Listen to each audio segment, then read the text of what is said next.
Primary level teaching. Primary level teaching क्या होता है?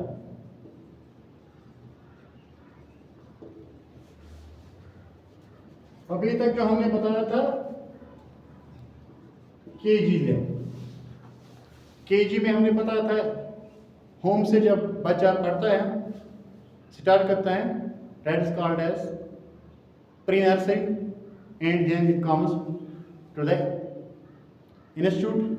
There he is admitted nursery class LKG, and then it goes UKG, and there I add one more class to that very level,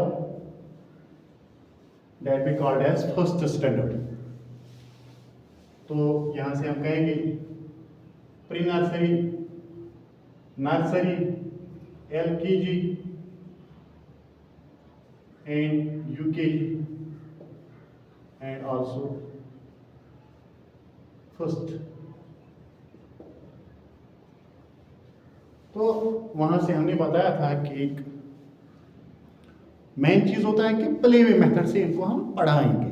play way method से ही हम कोशिश करेंगे to do more and more effort over the play way method. तो वहां से हम कहेंगे कि that we called as another name as motivated method, interested method, or we can say that we called as not by force, not by the will of students, by the will of this small kid. तो यहाँ से आप दूसरा level होता है जिसको हम कहेंगे प्राइमरी। तो प्राइमरी में आते हैं क्लासेस यहाँ that we called as second, third, fourth and fifth. second, third, fourth and fifth. अगर हम फर्स्ट को इसके साथ जोड़ेंगे वो भी ठीक है, अगर इसमें रखेंगे तब भी ठीक है। तो हम कहेंगे कि अब यहाँ आ गई बारी सेकंड क्लास में जब बच्चा पहुंचा, फोर्थ, थर्ड, इधर भी आप वो मेथड कंटिन्यू करो। मोटिवेटेड मेथड, मोटिवेशन मेथड, या प्ले मेथड का हमने दूसरा नाम बताया था एक्सपेरिमेंटल मेथड। तो इनमें भी वो अप्लाई करो, वही करो, मतलब ध्यान जो रखना है, मेन फोकस जो इस कंसेप्ट में है प्राइमरी की, वो है reading and writing. Reading and writing. इधर हमें कोशिश करना है कि एक बच्चा किताब को रीड कर पाता है, अगर नहीं कर पाता है तो उसको इसके ऊपर जोर देना है, स्ट्रेस लगाना है कि ये रीडिंग भी करे और साथ साथ राइटिंग भी इसका सही हो जाए। तो हम कहेंगे कि इन दो क्लास में भी हम कोई फोर्स ज़्यादा नहीं लगाएंगे, उधर से भी हम मोटिवेटेड मेथड ही इस्तेमाल करेंगे। फिर रह गई बात इस प्राइमरी लेवल में फोर्थ क्लास की और फिफ्थ क्लास की। इधर अब आ गया एक स्टेज, जब बच्चा बड़ा होता है, थोड़ा थोड़ा एक ग्रो होता है, तो अब हम यहां से स्ट्रेस लगाएंगे फोर्थ एंड फिफ्थ। इधर हम स्ट्रेस इस्तेमाल करेंगे। Stress means we will do some force for the student to do reading and writing clearly, properly, ठीक है।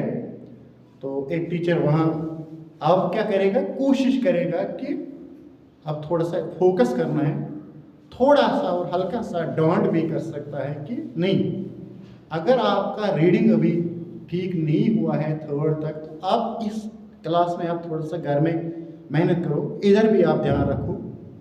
और फिर रह गई बात राइटिंग की। जब हम बच्चे को लेसन देते हैं, पढ़ाते हैं, यही इंग्लिश लैंग्वेज बुक्स जहाँ से आता है, इंग्लिश, साइंस, एसएसटीज, कंप्यूटर्स, तो फिर हम उसको बोलते हैं कि ये लिखो, रफ पे 2-3 लाइन हमने पढ़ा है क्लास के अंदर, तो इसको हम बोलेंगे कि आप लिखो, राइट डाउन करो।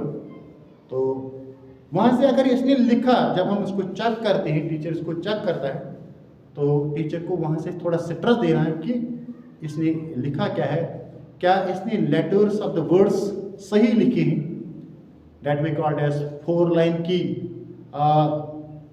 रिदम में लिखा, 4 लाइन की जो लाइनिंग होती है उसके अंदर इसने वर्ड्स लेटर्स लिखे हैं। अगर नहीं लिखे तो फिर इसको थोड़ा सा इसके ऊपर हम हल्का सा डाउन भी करेंगे, नहीं इस तरह लिखो, इस तरह लिखना है। तो इसको आप थर्स्ट पैदा करना है इसके अंदर, ईगरनेस पैदा करना है कि आप मुझे सही लिखना है।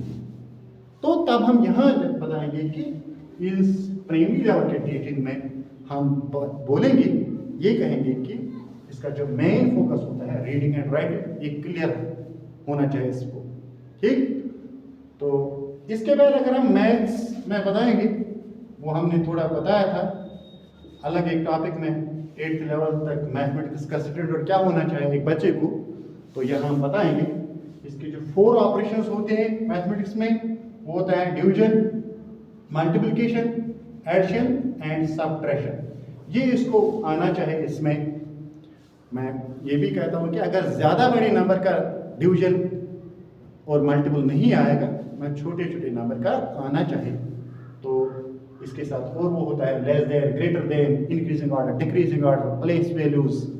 तो वहाँ से हम कहेंगे कि ये भी इसको आना चाहिए इसके अंदर। और एक मेन पॉइंट वहाँ होता है जो हम 3rd में भी बच्चे को सिखाते हैं, 4th में भी बच्चे को सिखाते हैं, कि ये जो नेमिंग ऑफ नंबर जो होता है इंटरनेशनल सिस्टम से भी उसको आना चाहे और इंडियन सिस्टम से भी इसको आना चाहे, तभी जाके ये टीचिंग सक्सेसफुल होती है। ये स्टूडेंट एक अच्छे प्लेटफॉर्म पे आता है और इसको फिर आसानी होती है 6th और 7th में स्टडी के लिए। बिल्कुल इसके लिए ये फिर इंटरेस्टेड बनता है, एक मज़ेदार जो हम कहेंगे कि वे इसका आता है। तो यहाँ से हम कहेंगे कि इन 2 चीज़ों के ऊपर हम पूरा ध्यान रखेंगे कि जो केजी लेवल का टीचिंग और ये आ गया इसके साथ प्राइमरी लेवल का टीचिंग, इस पे हम थोड़ा सा ध्यान रखेंगे, सब टीचर्स ध्यान रखेंगे। और फिर से हम कहेंगे कि घर में जो प्री नर्सरी का एजुकेशन हम देते हैं बच्चों को, उस पर वहाँ थोड़ा स्ट्रेस मत करो, ज़्यादा कुछ मत करो। हाँ, इतना करेंगे, इतना ही करेंगे, इतना ही लिखेंगे, बच्चा बोलेगा इतना ही लिखेगा, उतना ही करेंगे। तो यहाँ से हम कहेंगे कि ये 2 लेवल्स आप क्लियर हो गए कि that we call as pre primary, nursery, LKG, UKG and this goes primary level teaching.